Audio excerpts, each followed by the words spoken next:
Hi everyone, I'm Julie. Today I'm going to show you how to make super easy grab-and-go breakfast cookies. The original recipe is from the Cook's Pajamas, and I'll link directly to that in the description so you have it available. My version just has a few slight modifications.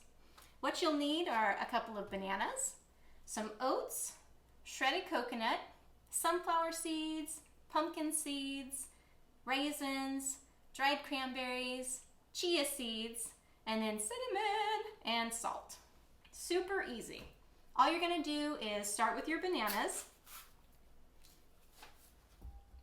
and then take your fork and start mashing.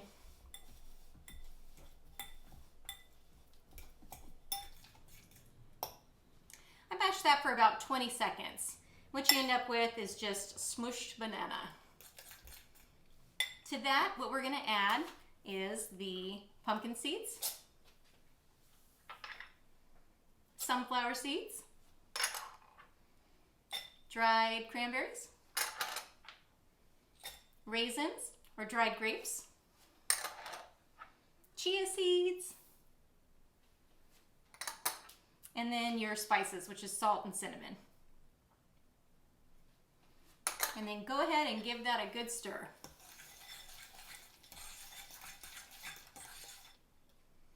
Here's where we're at. Everything's all mixed in. Now we'll add in the coconut. Give it a mix.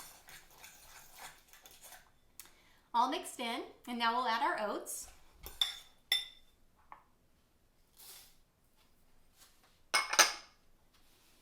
What are we going to do? Mix. And we're going to take the ones that fly out of the bowl, put them back in. You can't get away. You're going in this recipe. That looks good. So now that everything is all incorporated, what you're going to do is grab a baking tray with parchment paper and a scooper. If you don't have a scooper, you can easily use a spoon. No problem at all. If you have one, use it. It's fun to do that. So just get a scoop and plop it on the tray. Once you get them all on the tray, what you're going to do is just smash them down a bit. I like to use my hands, but you could certainly use the back of a spoon if you prefer. But why would you? Get in there. Feel your food. Once you've pressed them all down, you can try to shape them into circles if you like. But basically what you're putting in the oven is what you're getting out except baked. They are not going to spread at all.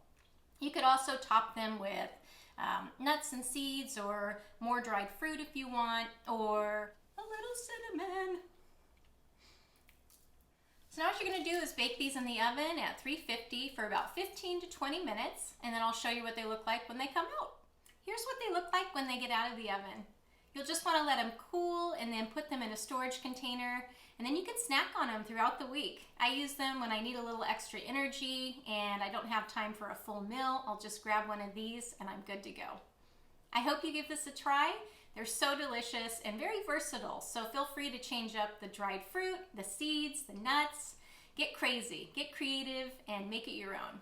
I hope you've enjoyed this. If you have any questions or comments, please feel free to leave them. I'd be happy to hear from you. And I hope you have a great day.